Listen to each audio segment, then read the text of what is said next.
Meaning of death knell. Death knell. Death knell. Death knell. Death knell.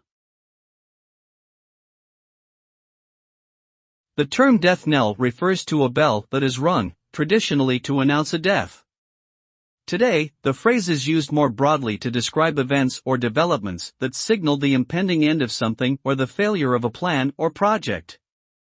When the death knell sounds, it indicates that all hope has been lost and that there is no turning back. It is often a harbinger of doom or an omen of an inevitable and irreversible outcome. In short, the death knell represents a final and conclusive end.